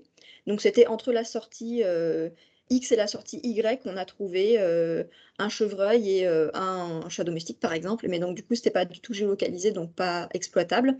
Et on avait contacté aussi les fédérations donc régionales et départementales de chasse pour récupérer potentiellement leurs données de collision. Et on n'a jamais reçu aucune donnée, bien que dans le cadre du programme donc Contre-Restauration Biodiversité, il y avait normalement un pont qui était réalisé avec le projet qui est mené par la Fédé de chasse via Fauna. Donc on essayait de faire les choses au plus possible en commun, mais c'est vrai que les données, on ne les a jamais reçues. Donc ça, voilà. Tout le monde n'a pas forcément joué le jeu. Par rapport du coup à ces données, donc toutes les données de collision qui ont été collectées ont été bancarisées et mises sur carte. Et puis après, il y a des analyses statistiques qui ont été réalisées pour connaître les agrégats en fait de ces collisions, avec ce qui était significativement agrégé. Donc c'est-à-dire il y a effectivement un risque de collision important, soit à petite échelle, soit à grande échelle. Donc là, vous voyez les points rouges. Les petits rouges foncés, là, c'est qu'il y a vraiment à cet endroit-là souvent des collisions. Et quand c'est des grosses zones rouges comme ici, c'est que sur ce gros secteur-là, à grande échelle, il y a vraiment un nombre de collisions qui est important. Pardon. Les données du coup qu'on a collectées vont de 2004 à 2022 avec en fait, un effort de collecte qui est plus important, un effort de prospection qui est plus important de 2015 à 2022, tant par du coup la LPO que par le département, vu qu'il y avait plus de monde qui se recensait. Voilà. Après, par rapport à ça, donc évidemment, ces cartes-là, donc c'est super, mais bon, il y a des biais par rapport aux données. Donc, on va avoir surtout des données de mammifères, grands mammifères, ceux qui ressemblent généralement encore à quelque chose après que 3 voitures soient passées dessus. Donc, chevreuil et autres. Blaireaux, on va avoir, renards, etc. Des données d'oiseaux, mais oiseaux surtout rapaces, donc de l'effraie, de la buse, etc. De la mésange, par exemple, on a très très peu de données. Et puis, puis après, c'est aussi suivant l'intérêt des gens, c'est-à-dire qu'un serpent écrasé ou un crapaud écrasé, bon, bien généralement, personne ne nous fait remonter l'information parce que bon, c'est tout de suite moins mignon. Donc voilà, ça joue pas forcément en leur faveur. Pour faire cette carte-là, ce type de carte-là, il faut à minima 3 années d'études et de collecte de données pour pouvoir avoir quelque chose qui est significativement intéressant. Si on fait avec moins de données, ça n'a aucune valeur statistique et donc du coup, ça ne nous apporte rien niveau information. On a du coup réussi à, sur certains tronçons, enfin sur les tronçons du moins qui sont en rouge flashy, à déterminer globalement le nombre de collisions, du moins mammifères et grands oiseaux, donc rapaces de manière générale, le nombre de collisions par kilomètre de route. Donc par exemple, sur ce bout de route-là, de tronçon, là, entre Cambes et Livernon, on a été à 3,11 collisions par kilomètre sur la période 2013-2016. Donc c'est comme ça après qu'on a pu déterminer les zones qui nous semblaient être les prioritaires en fait pour aller voir sur place vraiment ce qui se passe et quelles étaient les mesures qu'on pouvait mettre en place. Au-delà des données collectées, on avait lancé énormément d'appels à témoignages pour sensibiliser les gens à l'importance aussi de collecter des données ou de nous informer du moins des données de collision qu'il y avait avec la faune sauvage pour que derrière on puisse agir. Et l'appel à témoignages a plutôt bien fonctionné. Bon, ça, j'en parlerai avec les actions qu'on a mises en place juste après. Donc par rapport à cette carte et aux zones qui étaient vraiment des zones de collision à risque pour la faune sauvage, on est allé du coup sur place pour mettre en place des pièges photos. Donc là, par exemple, on avait un blaireau en photo pour vraiment essayer de voir le déplacement des espèces et essayer de voir si parfois ils ont des arrêts au niveau de la route, ils font demi-tour, est-ce qu'ils traversent sans problème, est-ce qu'on les voit faire des allers-retours réguliers, etc. Des études sur l'état des ouvrages d'art qui sont déjà existants. Donc là, par exemple, la bus qui passe sous terre. Donc il y a pas mal déjà d'ouvrages d'art qui sont existants, mais il y en a qui sont trop petits, beaucoup trop de végétation et autres. Donc on voulait essayer de recenser, enfin on a recensé sur ces secteurs-là, les ouvrages d'art qui étaient utilisables et parfois où il y avait des tout petits travaux à faire dessus pour que la faune puisse passer sans problème et sans avoir à passer au-dessus de la route. On a vérifié aussi sur les zones où on voyait beaucoup de passages et des coulées, l'état des clôtures, pour voir s'il fallait juste faire un raccord de clôture simplement, ou poursuivre un peu la clôture pour éviter que ce soit juste après un virage que la clôture s'arrête et où du coup systématiquement les automobilistes arrivent au dernier moment puis l'animal traverse et il n'y a eu aucune visibilité, donc forcément il y avait un choc, etc. Et l'objectif, c'était vraiment de trouver où étaient les corridors et les continuités écologiques pour trouver le passage des espèces et essayer de faire au mieux pour limiter les collisions avec différentes solutions. Donc, comme je disais, il y a aussi eu des appels à témoignages qui ont permis d'avoir des données complémentaires, autres que du coup mammifères ou rapaces, ce qu'on avait en fait dans nos bases de données. Et notamment, on a pu avoir des informations crapauds ou écureuils, ce qui n'apparaissait pas auparavant. Et donc, c'est sur ces éléments-là qu'on s'est penché un peu plus, on va dire, après. Donc, dans le cas des crapauds, on a une commune dans le sud du Lot où on a eu énormément de retours en fait de personnes qui nous disaient que globalement sur cette commune-là, en période de migration pour la reproduction, la route c'était compliqué, il fallait énormément slalomer, c'était même dangereux pour les automobilistes parce que ça glissait. Donc voilà, je vous laisse imaginer l'état de la route quand nos crapauds passaient. Et surtout, il n'y avait rien qui était adapté pour que les crapauds puissent passer. On est vraiment dans un village du Lot, donc ça fait des petits villages, hein, mais en contexte bourg avec du bitume, des murets bien hauts, murets de pierre sèche, donc où les crapauds peuvent hiverner dedans, mais bon, il n'y a pas de moyen de passer en fait, à part quand il y a un portail. Donc là, c'est typique, hein, on a la route, le muret qui va faire tout le long, le portail, et puis après on retourne sur du muret. Là, il y a un petit rond-point, enfin voilà. En gros, on n'a que de la route et pas de passage favorable, on va dire, pour les crapauds. Et donc, c'est vraiment l'endroit où on avait une migration massive. Donc, en 2016, on avait en un mois récolté 2610 crapauds. Et là, vous avez une petite illustration de ce que ça donnait. Voilà, c'était une photo prise pendant une soirée de tous nos petits crapauds. Donc, on est allé sur place pour étudier un peu plus les flux migratoires de ces crapauds et pour pouvoir voir ce qu'on pouvait mettre en place. Donc, on a fait pendant 3 ans une étude du flux migratoire, je vais y arriver, sur site avec la mise en place de crapodromes. Donc, le crapodrome, donc c'est en gros des bâches qu'on installe comme ça, au pied desquelles, du côté où on a les bénévoles qui installent là, il y a des seaux qui sont numérotés. Les crapauds, en voulant aller jusqu'au point d'eau, s'ils passent par là, vont se heurter, on va dire, à la bâche, vont tomber dans les seaux. Et après, tous les jours, en fait, matin et soir, on récolte dans les seaux les individus qui sont présents. On numérote, par exemple, dans le seau 2, il y avait 3 individus, dans le seau 3, il y en avait 40, et comme ça nous permet en fait de savoir au fur et à mesure les seaux qui sont les plus empruntés, et donc globalement de connaître le couloir vraiment qui est utilisé par les crapauds. Non, là, je parle de crapauds parce qu'en l'occurrence, ici, on n'a pas collecté beaucoup d'autres amphibiens à part 3 individus de tritons, donc c'était surtout du crapaud. Donc ça, on l'a fait pendant 3 ans, ce qui est statistiquement bon en fait pour vraiment connaître le flux et pas avoir de biais liés à la biologie des espèces ou au climat. Et puis le crapodrome, initialement, comme on ne savait vraiment pas du tout où il passait, la première année, il y avait plus de 310 mètres de longueur de crapodrome un peu partout dans le village. Et au fur et à mesure où on commençait à voir se dessiner les flux migratoires, la taille du crapodrome diminuait, jusqu'à nous permettre de savoir exactement où étaient les flux.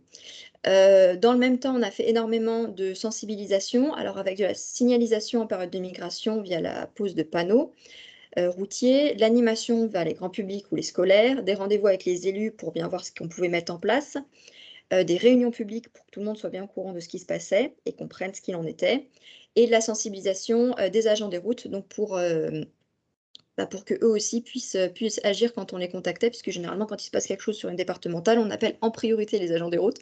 Et donc, du coup, c'était bien qu'on ait les données en suivant.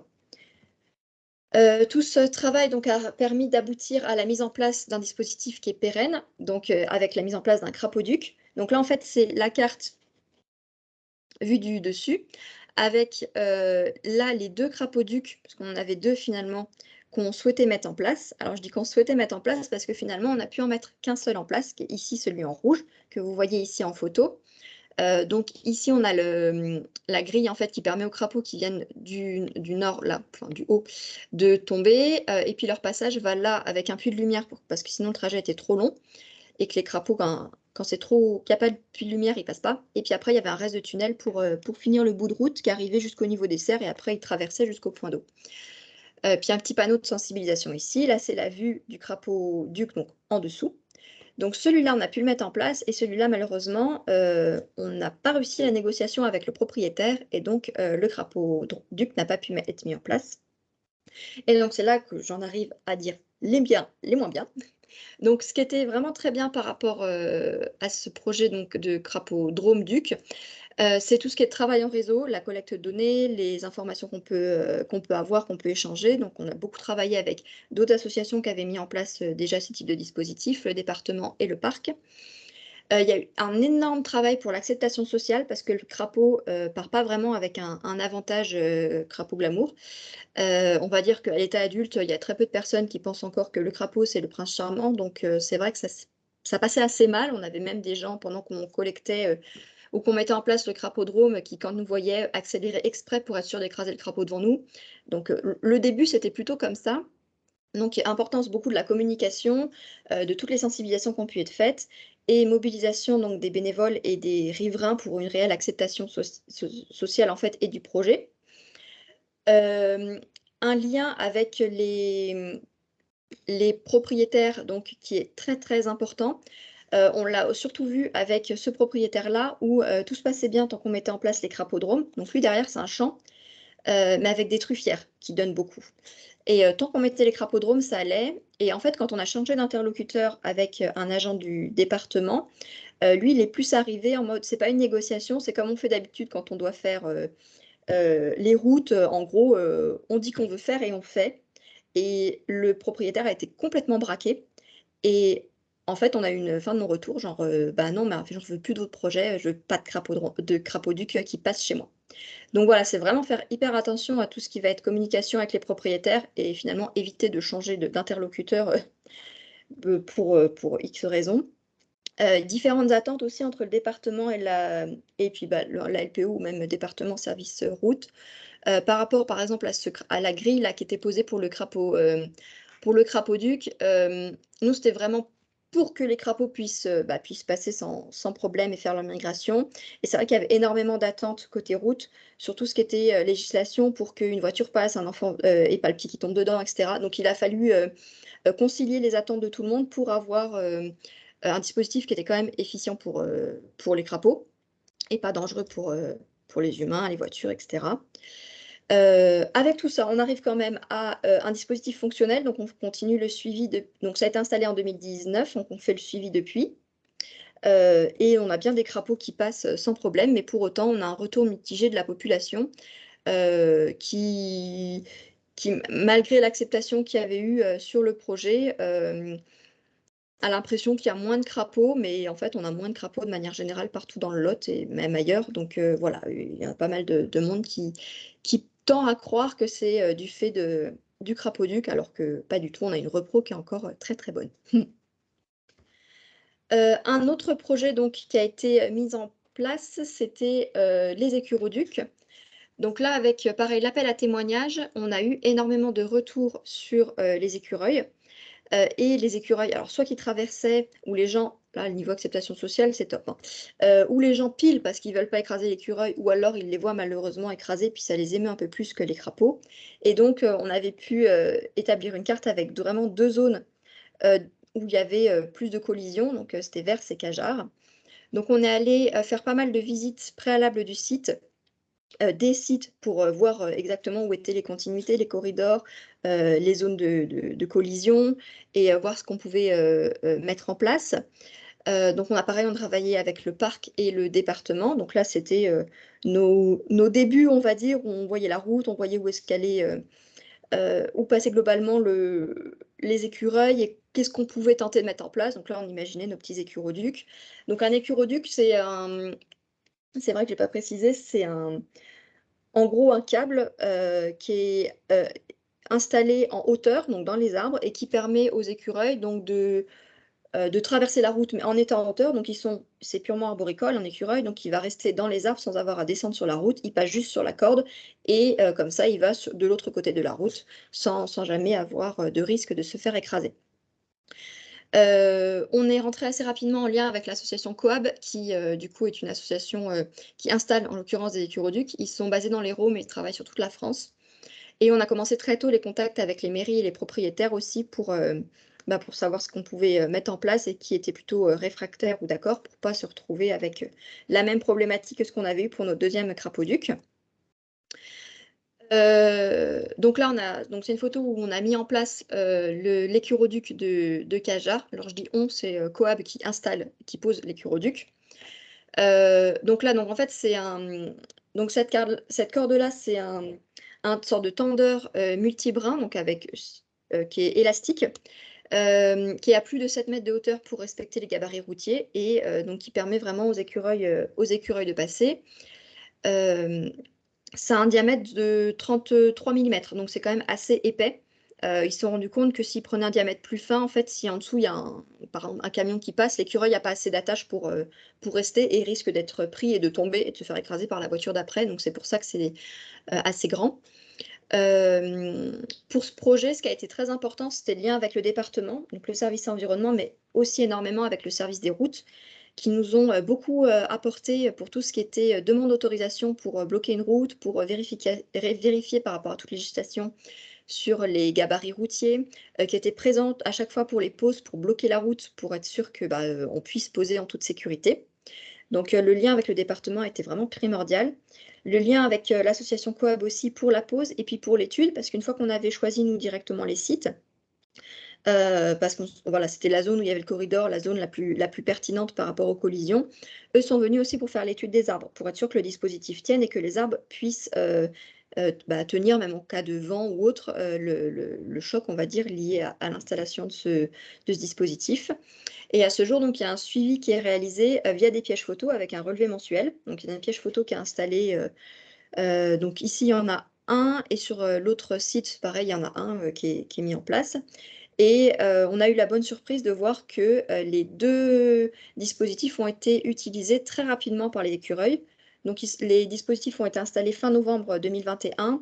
Et dès février, alors c'est fin janvier et fin février, les dispositifs étaient utilisés directement par les écureuils. Donc, c'était vraiment les bons secteurs. Et depuis, il n'y a plus de mortalité qui est constatée sur ces zones-là.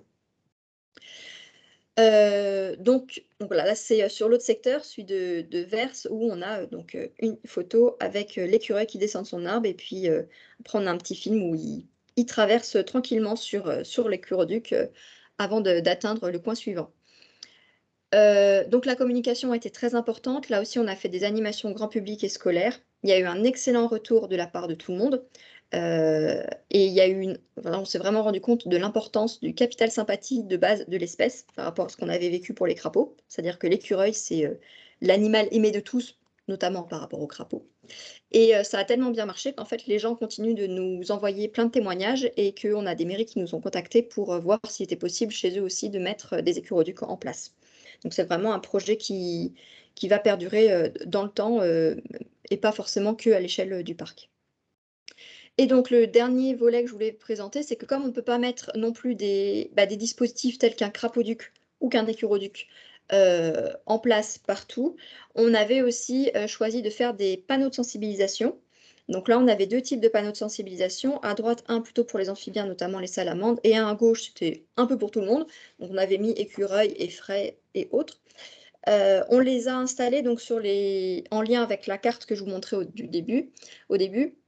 sur les tronçons en fait, les plus accidentogènes en fonction de la phénologie des espèces. Donc, c'est-à-dire que la salamandre, on ne met pas en plein été, on va mettre au moment où il y a la migration pour la ponte, enfin pour la repro. Et on a installé pendant des périodes courtes, donc maximum 3 semaines, sur route départementale ou communale. Et on a vraiment choisi 3 semaines parce qu'on s'est rendu compte que même vous, en tant que conducteur, vous vous en rendez sûrement compte, les panneaux, au bout d'un moment, quand ce n'est pas du panneau de circulation classique, on va dire, on ne les voit plus. Donc en fait, en les laissant que 3 semaines et en les rechangeant, quitte à revenir les mettre un mois après, et en fait, ça permet de renouveler l'information. On a eu de très très bons retours et pareil, là aussi, ça a permis de nouveaux témoignages de personnes qui nous disaient, alors même des agents du département, toute personne, ah oui, c'est vachement bien que vous ayez mis ça à tel endroit pour les panneaux salamandres, mais moi j'ai repéré un secteur sur la petite route XY où il y a énormément de salamandres, donc on allait voir et effectivement après on pouvait aller installer des panneaux, donc ça permettait aussi d'avoir des infos. Alors par contre, par rapport à ces panneaux, il y a eu énormément de vols, c'est-à-dire qu'à la base on avait 10 panneaux, et que là, on s'en est fait voler déjà 4. Et il y a un 5e, on est en attente de savoir si c'est un bénévole qui nous l'a récupéré ou si on s'est aussi fait voler. Donc voilà, ça ne va pas, à mon avis, durer très très longtemps. Mais en tout cas, c'était aussi un super moyen de sensibiliser les personnes. Voilà pour, en très court, ce que je pouvais vous présenter sur ce projet. N'hésitez pas si vous avez des questions. Merci beaucoup Stéphanie, c'est incroyable. Je ne reviens pas qu'on vous ait volé des panneaux, quoi. C'est fou. Hein. Et oui. Alors je reviens avec vous parce que sinon je ne vous vois pas. J'en sont formidables. Oui, tu peux départager effectivement. Oui, au début, on n'a pas compris les premiers panneaux qui ont disparu. On s'est fait, ok, donc celui qui l'a posé, il n'a pas bien géolocalisé. On est retourné voir. Non, bon, d'accord, machin. Puis en fait, non, on a passé beaucoup de temps en gendarmerie pour déposer plainte. Alors vous imaginez le sketch quand on leur dit qu'on a des super bons panneaux qu'on s'est fait voler. Bon, ils ne nous prennent pas du tout au sérieux en vrai, mais bon, oui, voilà, on s'est fait voler la moitié de nos panneaux. Voilà. Et puis je note aussi, je suis assez étonnée de la mauvaise presse qu'ont les crapauds encore aujourd'hui, malgré tout, quoi. Le fait qu'on vous ait refusé un projet au dernier moment, là, que le propriétaire ait changé d'avis, enfin, n'ait pas voulu que ça passe chez lui, etc. C'est vraiment... C'était très décevant en fait, parce que ça faisait déjà 3 ans qu'on faisait l'étude en amont, où ça se passait très bien avec ce propriétaire, et il acceptait tous les ans qu'on pose le crapaudrome chez lui. C'est un tout petit village dans le Lot, donc on va dire que tous les habitants, tous les écoliers, même des alentours, tout le monde connaissait le crapaud, les crapauducs, le crapaudrome, etc. Et il y avait eu un énorme travail de sensibilisation. Et donc c'est vrai que là, le changement de dernière minute, on était hyper déçus, d'autant que c'était vraiment un secteur hyper intéressant pour les crapauds pour passer, quoi. Il y avait même plus de crapauds initialement qui passaient sur ce secteur-là que là où on a mis le crapauduc en définitive. Donc c'est vrai qu'on est resté un peu frustré par rapport à ce projet, mais bon voilà, c'est aussi un peu intéressant du coup que je vous en fasse le témoignage, parce que sachez que le changement d'interlocuteur en dernier moment n'est pas un bon point du tout. Merci. Est-ce que vous avez des questions pour Stéphanie? Fabien? Oui, ouais. Alors, encore une fois, merci beaucoup pour la présentation que j'ai trouvée aussi vraiment très intéressante. Et voilà, c'est super que vous vous mobilisiez comme ça sur les territoires tous. Donc voilà, je trouve ça chouette. Donc on trouvera avec Ondine des moyens aussi de valoriser vos retours d'expérience, si vous le souhaitez, on reviendra vers vous. Donc là, ce qui m'a interloqué surtout, c'est que la Fédération de chasse n'est pas fourni ces données. Enfin bon, du coup, j'imagine c'est parce qu'il y a un peu des tensions, on va dire, entre guillemets institutionnelles entre Fédé de chasse et le PO, ce genre de choses. Mais bon, du coup, c'est vraiment dommage, surtout que l'OFB finance via les contributions parfois. Donc là, en l'occurrence, je ne sais pas, mais parfois ce genre de dispositif. Et donc, les données sont censées être publiques, etc. Quoi. Mais... Oui, nous, on était étonnés, et d'autant que là, c'était... Alors oui, il y a des... Voilà, Bon, LPO et Fédé de chasse, c'est pas forcément connu pour être les meilleurs amis du monde. Bon, voilà, c'est un fait, même si, en l'occurrence, on travaille ensemble sur d'autres projets. Mais là, c'était surtout que c'était un projet qui était porté par le parc. Et donc, en fait, moi, j'étais passée par le parc pour qu'ils puissent faire la demande et qu'il n'y ait justement pas ce biais de on récupère pas les données parce que CLPO fait des chasses et qu'il peut y avoir un contentieux divers et variés. Et même là, en fait, on n'a jamais réussi à avoir quoi que ce soit. Donc, bon, voilà, c'est dommage. Je ne suis pas certaine que ce soit juste parce que c'était estampillé LPO, parce que même le parc n'a jamais réussi à avoir aucune donnée. D'accord. Bon, du coup, c'est vrai que c'est dommage, parce que je trouve que c'est d'autant plus utile de concaténer les données dans une approche un peu globale où on récupère les données de différentes sources.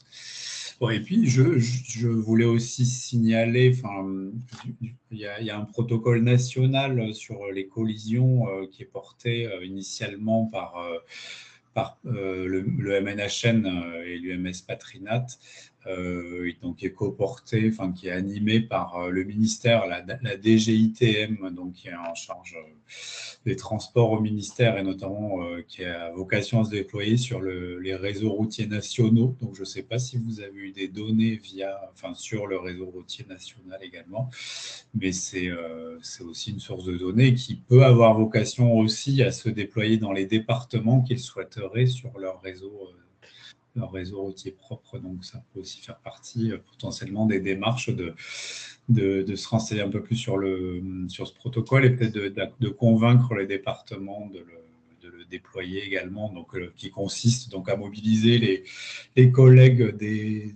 qui travaillent sur l'entretien des routes, comme ça a été dit sur les autoroutes, là. Et donc à identifier les espèces, à les géolocaliser, à les faire remonter dans une base de données référencée. Voilà. Donc ça, c'est un outil qui est censé servir à tous les gestionnaires, enfin, en tout cas en priorité aux directions interrégionales des routes et aux départements qui le souhaiteraient. Donc certains départements sont impliqués. Voilà. J'ai regardé ça de plus près, mais c'est vrai que le muséum, j'avais bien vu les études, mais je n'avais pas reçu de données de leur part. Après, peut-être que l'autre, c'était pas dans les éléments, on va dire dans les départements prioritaires pour les débuts d'études. Ou alors peut-être qu'il n'a pas été déployé effectivement sur le réseau national du Lot et certainement pas dans le département, sur le réseau départemental. Alors, ça, c'est tout à fait probable.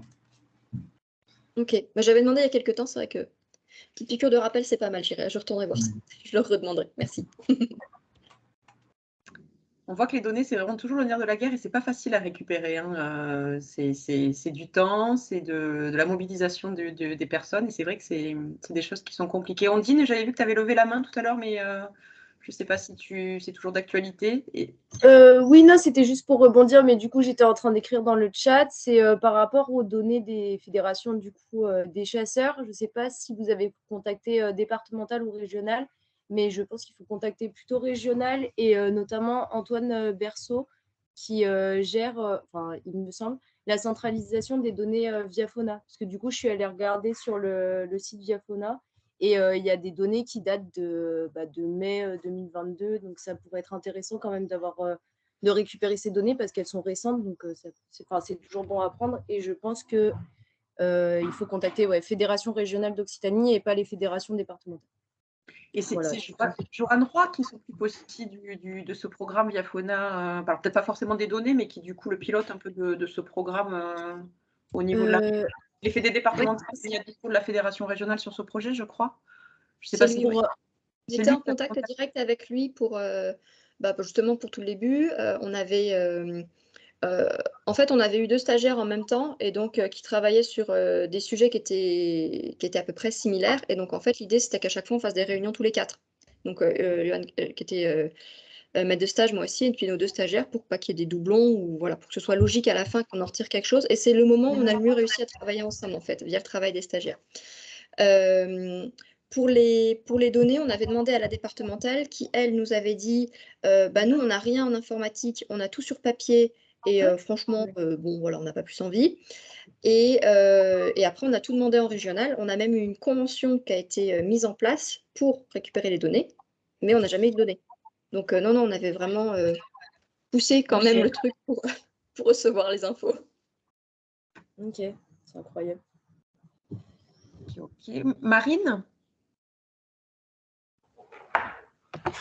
Oui, moi j'avais une question sur les financements. Est-ce que le projet a bénéficié de financement? Et si oui, qu'est-ce que ça a financé? Et par quel fonds c'est passé? Alors, tu l'as peut-être pas dit, tu l'as peut-être dit, mais j'étais peut-être pas attentive. Donc, voilà. Je l'ai dit au tout début, mais il n'y a pas de problème. Donc, le projet, c'était, enfin, l'ensemble de tout ce que je vous ai présenté, c'était fait dans le cadre du contrat restauration biodiversité des Causes du Quercy, avec des financements en région et Europe via le FEDER. Ça comprend toutes les études en amont, tout le travail nous fait en salarié. Pareil pour la salariée du parc, donc Anaïs et Hélène. On avait des enveloppes pour les achats ou les installations de dispositifs. Donc les panneaux, l'installation du crapauduc, l'achat pour la mise en place du crapaudrome et les 2 écuroducs, tout ça c'était financé via la région du coup et le FEDER. On a eu une contribution de la Fondation Brigitte Bardot pour les pièges photos qu'on a installés sur l'écuroduc, enfin sur les 2 écuroducs. Et voilà, niveau financement, ce qu'on avait. Et après, bon, il y avait une part d'autofinancement comme pour tout ce type de projet. Par curiosité, de mon côté, combien ça coûte un écuroduc? C'est un câble en fait qui traverse la route, mais il y a beaucoup d'intendances derrière, j'imagine. Il faut couper les routes, etc. Enfin, il y a tout un tas de manipulations. Il faut grimper aux arbres. Bon, bref. Alors ouais, c'est pas juste un câble qui traverse la route, même si c'est voilà, dans l'image c'est ça. Mais en fait, du coup, c'est l'association Coop qui fabrique pour chaque nouvel écuroduc, donc chaque nouveau site, l'écuroduc qui va aller bien, avec le nombre de tendeurs multibrins qui est à l'intérieur. Donc en fait, c'est un amas de plusieurs tendeurs multibrins. Des fois qu'il y en ait un qui casse, que tous les autres continuent de supporter le dispositif. Donc qui va être à la bonne longueur, qui va être avec les bonnes tensions, etc. Donc il y a quand même un énorme travail. En amont, l'association vient pour donc vérifier sur site que les arbres vont pouvoir justement tenir le dispositif. Ils calculent en fonction des vents et de comment travaille l'arbre, en fait, la longueur totale qu'il va falloir aussi. Et en fait, c'est vraiment cette partie-là qu'on a, enfin, le travail de Coop entre venir sur place avant pour checker les arbres et prendre toutes les mesures, construire les 2 écuroducs, installer les 2 écuroducs, donc sur les 2 communes, ça nous a coûté 6 000 €. C'est pas non plus excessif. Hein. C'est pas non plus excessif. Je pensais que ça allait être beaucoup plus au-delà, que ça allait aller au-delà de ça, effectivement.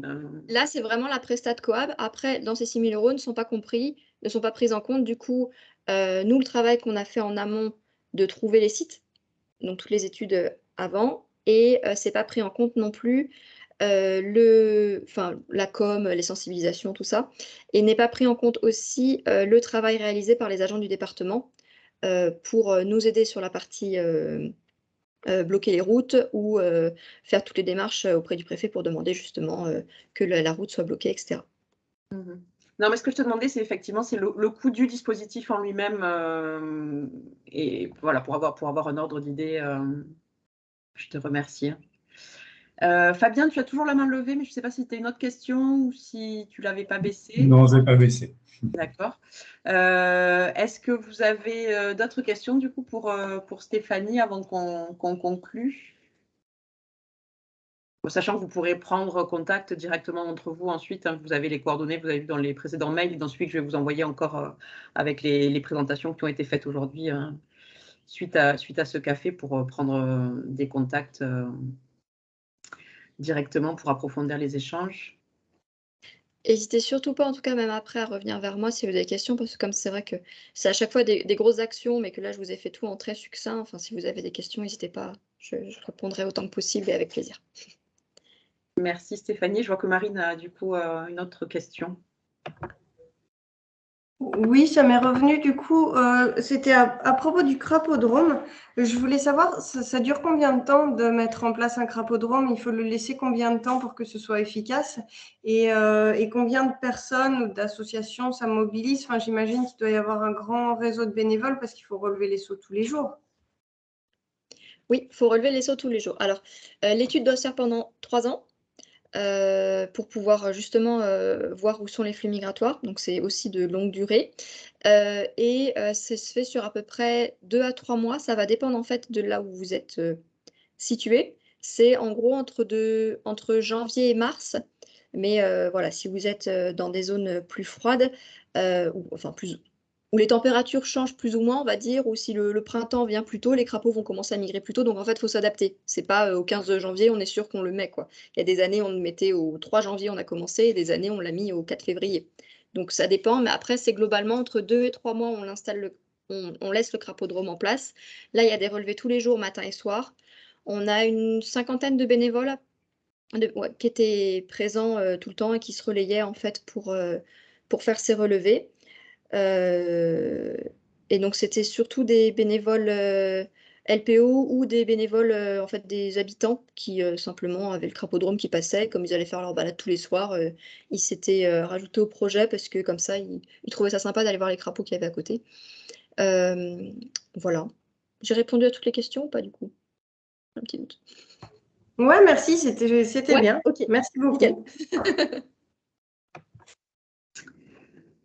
Bien, merci beaucoup. Du coup, Fabien propose de vous envoyer aussi, vous avez vu dans la conversation, un certain nombre de ressources. Alors, je proposais de les centraliser, si tu voulais, Fabien, et de faire le mail de renvoi ensuite à l'ensemble des participants avec les présentations d'aujourd'hui, ou sinon, tu peux les envoyer directement, enfin, comme tu le préfères. Sinon, je vous annonce qu'en juillet et août, il y aura une petite pause estivale. Donc, pas de café gêne au mois de juillet-août. Et on se retrouve ensuite en septembre sur un sujet autour de l'agroécologie. Ce n'est pas encore vraiment défini, le programme n'est pas finalisé. Et par contre, au mois d'octobre, on aura un café génial sur la sensibilisation aux enjeux de l'érosion des sols, avec justement une intervention de Marine qui était là aujourd'hui, sur les actions mises en œuvre pour lutter contre l'érosion des sols en Albret. Voilà, et une autre intervention du SMEAG, donc de Nicolas Cardot. C'est Cécile Pasquier et nous a quittés, mais du coup, voilà, il y avait les deux intervenants de notre café gêne de septembre, enfin en tout cas les deux organismes étaient présents aujourd'hui. Donc merci beaucoup à tous et en particulier aux intervenants pour ces super présentations, c'était vraiment très très intéressant. Et donc je vous prépare un petit mail avec les ressources transmises par l'OFB et les présentations réalisées aujourd'hui. Merci à tous et une excellente journée et à bientôt. Et bel été si on ne se revoit pas d'ici là. Merci. Merci beaucoup, c'était très intéressant. Merci. Bonne journée. Merci à tous. Au revoir.